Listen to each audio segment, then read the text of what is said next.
Meanwhile, anti-vaccine sentiments continue to stymie the government's inoculation drive against COVID-19. Chief Medical Officer Dr. Jacqueline Bisasor-McKenzie concedes anti-vaxxers are causing setbacks. It is a distraction, and I'm sure that it is partially responsible for this kind of response, that we have been seeing in terms of the threats and stuff.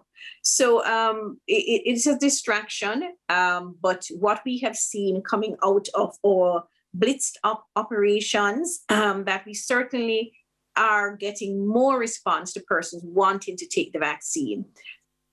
The CMO insists a vaccination is the only way to get through the pandemic.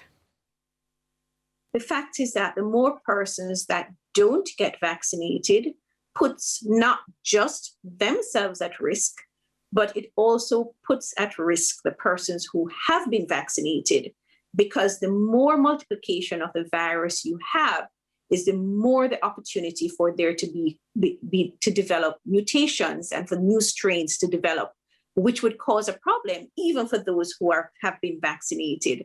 So I would really just want to plead with the population that the vaccine, it is safe, it is effective. I have taken it. All the members of staff at the ministry have taken it. Our healthcare workers have taken it.